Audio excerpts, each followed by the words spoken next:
city definitely got a lot to offer when it comes to history, culture, and food.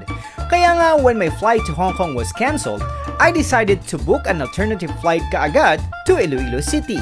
Dahil maliban sa gusto kong balikan ang ilan sa mga places I visited before, kasi nga diba ito ang tinatawag na City of Love, baka naman dito na natin matagpuan si The One.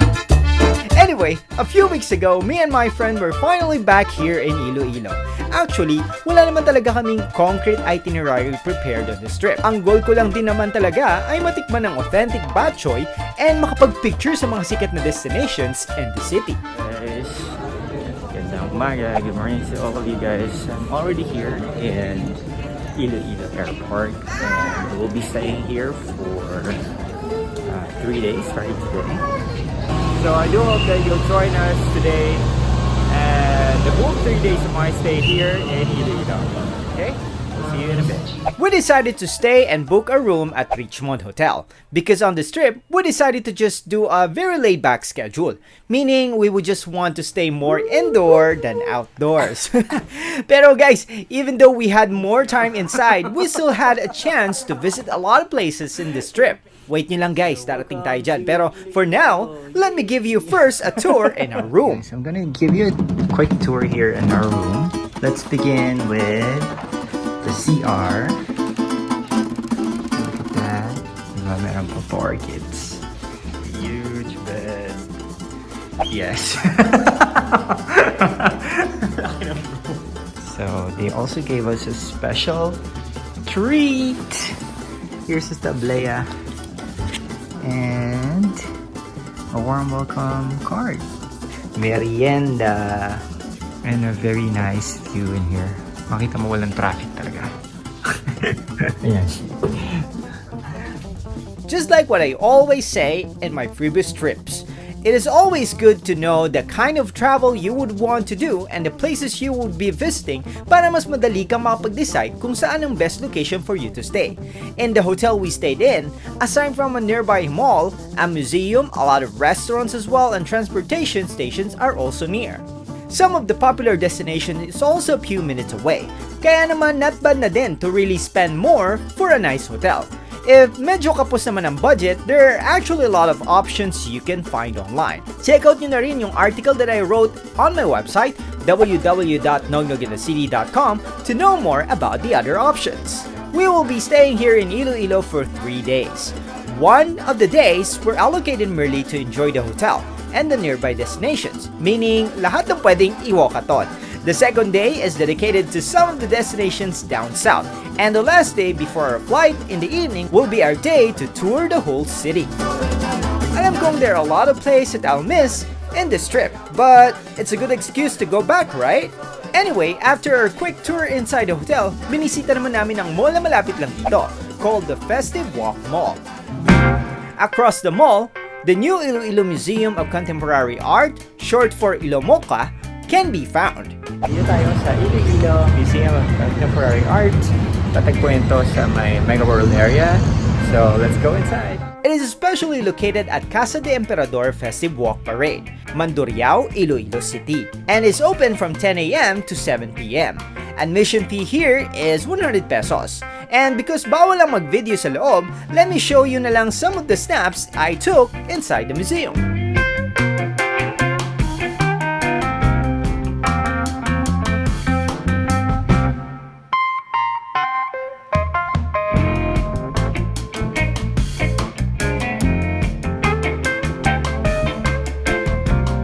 Going back to our hotel, binisita rin namin ang famous pasalubong store here in Iloilo called BIscocho Haus.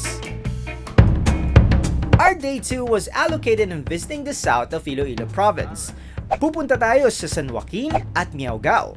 Buti na lang, across our hotel, the bus terminal heading to those places is already located. Hey guys, good morning! So for today, we'll be heading to San Joaquin, the Garin farm. And then we'll pass by and check out the Hablon makers here in Iloilo as well. So I do hope na samahan niyo ako guys and we'll explore some places that you can visit outside Iloilo City. From Mandurriao area, the bus went straight to Molo bus terminal and took some passengers before really heading down south. Approximately, umabot ng halos 2 hours ang biyahe namin. Kasama na dun yung pag-aantay namin sa bus terminal. This is our ticket. So, going to Garin Farm, coming from Iloilo. It's 88 pesos per head. Upon our arrival in San Joaquin, we met up with Rod's former colleague, who is currently residing in this place. Buti na lang at may kakilala si Rod dito, at least makakalibre kami ng pamasahe.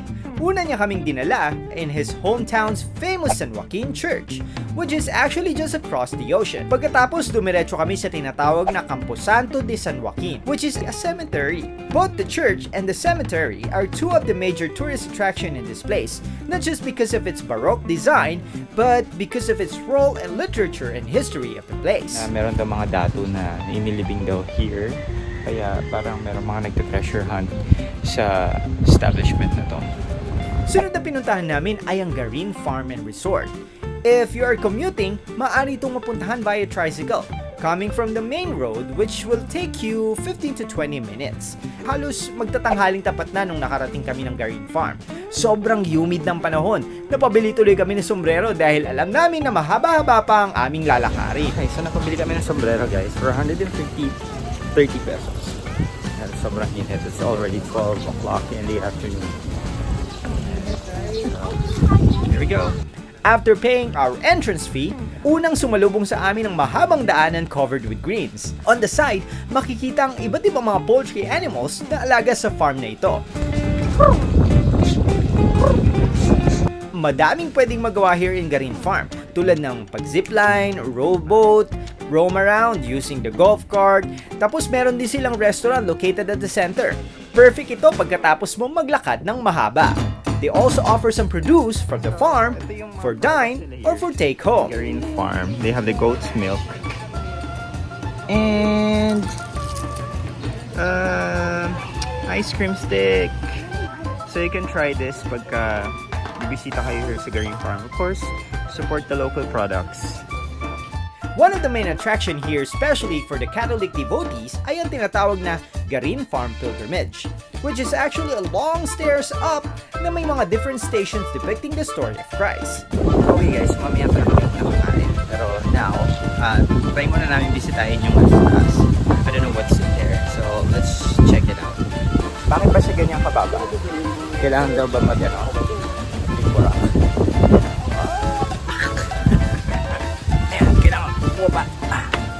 Actually guys, ang mga natatakot umakyat here kasi nga isipin nyo sobrang taas niya. Actually it's really walkable kasi yung stairs niya madali-dali lang, maliliit lang kasi yung pagitan.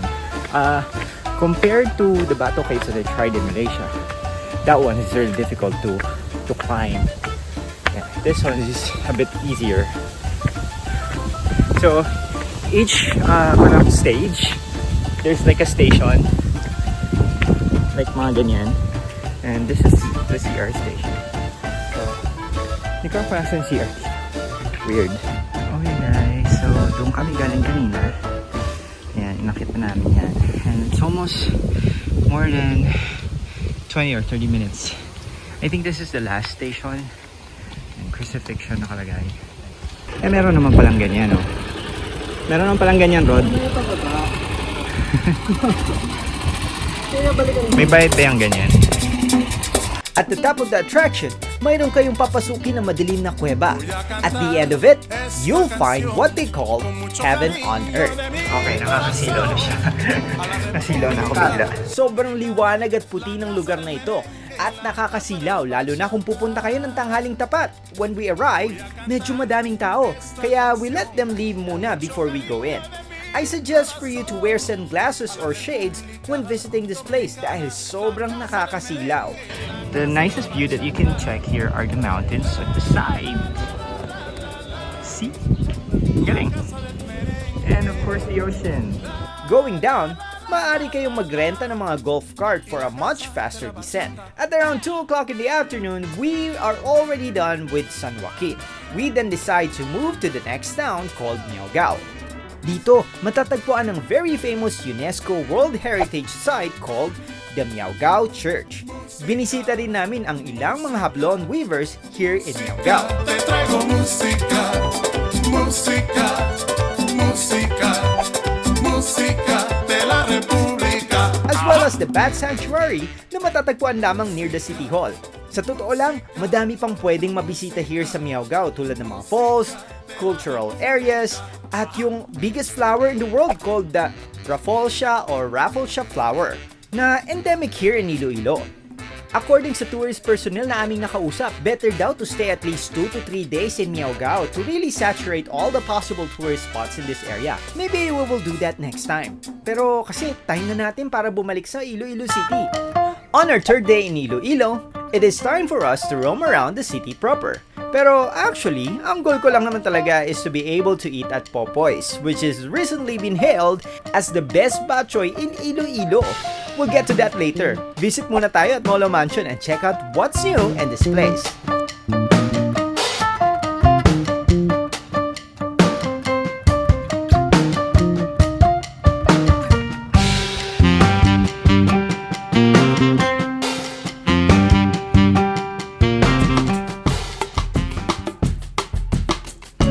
In front of Molo Mansion is the Molo Plaza and Church. From here, dumiretso na kami sa Iloilo Market kung saan matatagpuan ang Popoy Special Batchoy. Ako, excited ako dito.